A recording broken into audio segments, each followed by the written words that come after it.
Good morning friends, welcome to my YouTube channel glorious legal way. आइए हम लोग रोज की तरह आज भी लीगल लिटरेचर पर डिस्कस करते हैं। आज के डिस्कशंस में एक छोटा सा टॉपिक, बहुत ही छोटा, और हम एडवोकेट से related, that is the special right of advocates. Advocates की क्या विशेष अधिकार है, इसको जानते हैं। तो फ्रेंड्स, आप सब जानते हैं एडवोकेसी जो है सच ए प्रोफेशन जिसमें आपको क्लाइंट के बिहाफ में काम करना होता है। तो आपके स्पेशल राइट्स क्या है? तो सबसे पहला राइट्स जो है right to practice of a profession, कि आप अपने प्रोफेशन को प्रैक्टिस करेंगे तो इसका अधिकार आपको दिया गया है। Now Questions arise, what is the difference between the profession and business? Business और प्रोफेशन में क्या अंतर है? आप जानते हैं कि कोई भी आदमी अगर बिजनेस करना चाहता है तो सर्टेन कैपिटल्स इन्वेस्ट करके वो अपना ट्रेड जो है, अपना कॉमर्स, अपना बिजनेस कर सकता है। आइदर वो खरीद बिक्री हो सकता है, आइदर वो कमीशन एजेंट की तरह काम कर सकते हैं, आइदर वो सर्विस प्रोवाइड कर सकते हैं। these are fall under the business। But अब जब किसी एडवोकेट कोई प्रैक्टिस करते हैं, that is called the profession. अब हमें इसको डिटेल्स थोड़ा जानने के लिए एडवोकेट और लॉ डिग्री होल्डर, बैरिस्टर, इन सब में क्या अंतर है ये भी जानना चाहिए। तो फर्स्ट ऑफ ऑल, जैसे हम लोग कहते हैं एडवोकेट, काउंसिल, प्लीडर, इन सब टर्म्स जो है इसमें हम लोग एक अलग डिस्कशन करेंगे।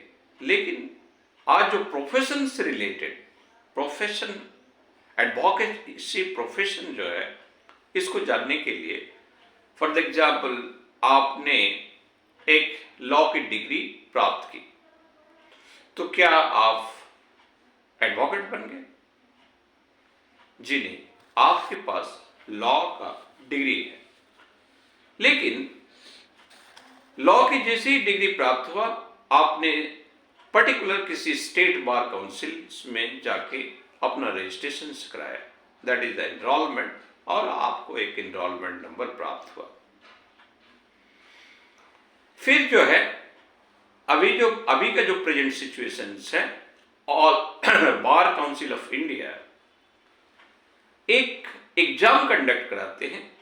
उस एग्जाम को आपको क्रैक करना है, पास करना है, for that is certificate of the practice get करने के लिए, आपको सर्टिफिकेट ऑफ प्रैक्टिस प्राप्त करने के लिए बार काउंसिल ऑफ इंडिया की एग्जाम क्रैक सर्टेन पीरियड के अंतर्गत, आइदर जब आप स्टेट बार काउंसिल्स में रजिस्ट्रेशन कराए, यानी आपको एनरोलमेंट बना, विद इन 3 years आपने बार काउंसिल ऑफ इंडिया का एग्जाम क्रैक कर लिया। और इन द मीन टाइम आप पर्टिकुलर किसी एडवोकेट एसोसिएशन में आप मेंबर बने, आइदर किसी high court advocate association, either Jharkhand high court, आपका Calcutta high court, Patna high court, whatever might be, या किसी डिस्ट्रिक्ट कोर्ट्स के आपने मेंबर बने, दैट इज एडवोकेट एसोसिएशन का मेंबर।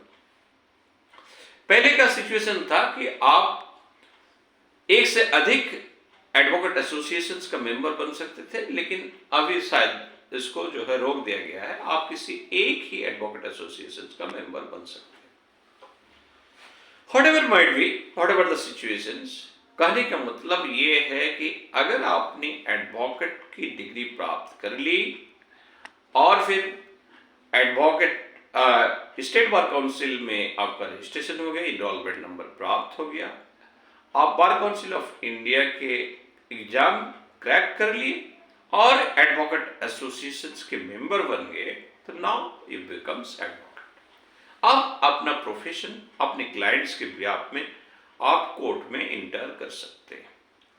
तो सबसे पहला जो right to practice of professions that is under section 130 of the advocates acts में आपको दिया गया है कि आप जैसे लॉ की डिग्री प्राप्त की, रिक्विजिट क्वालिफिकेशंस प्राप्त की, तो आप अपना प्रैक्टिस करने के लिए आप एलिजिबल है।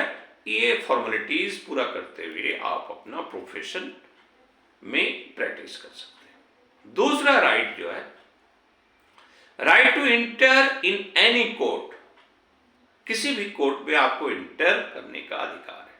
आइदर आपका केस रहे न रहे, either it may be high court, supreme court, civil court, whatever में, किसी भी कोर्ट में आपको घुसने की अधिकार आपको दिया गया है, right to enter in any court. Next जो राइट है वो right against arrest. Being a advocate आपको जो है क्या कहते हैं, अपना प्लीड करना है, अपना आर्गुमेंट करना है। आप कोर्ट से बाहर निकल रहे हैं आर्गुमेंट करते हुए, तो ऐसे सिचुएशंस में आपको कोई आपके अगेंस्ट में अगर कोई केस भी रहे तो भी आपको अरेस्ट नहीं कर सकता उस सर्टेन पीरियड में, उस सर्टेन टाइम पीरियड में। आप कोर्ट से निकलते हुए, कोर्ट से आर्गुमेंट करते हुए, ऐसे स्थिति में आपको अरेस्ट नहीं कर सकता। नेक्स्ट जो है right to meet accused person. चूंकि आप क्लाइंट के एडवोकेट है, अगर आपको जरूरत पड़े तो आप अपने एक्यूज्ड के, अपने क्लाइंट को मीट कर सकते हैं, आइदर वो कस्टडी में ही क्यों ना हो। अगर आपका क्लाइंट जेल के अंदर है तो फिर आप जेल में जाके भी आपके क्लाइंट से मिल सकते हैं, उनसे अपने ब्रीफ के बारे में जानकारी ले सकते हैं। नेक्स्ट राइट है राइट टू हाइड फैक्ट। किसी फैक्ट को हाइड करने के अधिकार भी राइट दिया गया है एडवोकेट को।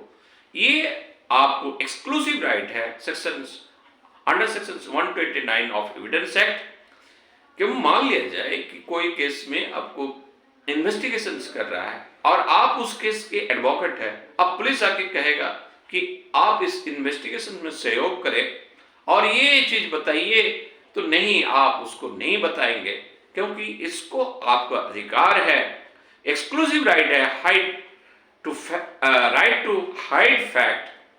और ये एक्सक्लूसिव राइट आपके इंडियन एविडेंस एक्ट 129, अभी जो रिसेंट चेंजेस हुआ है एविडेंस एक्ट, उसके अंतर्गत जो कंसर्न सेक्शंस है उसमें है।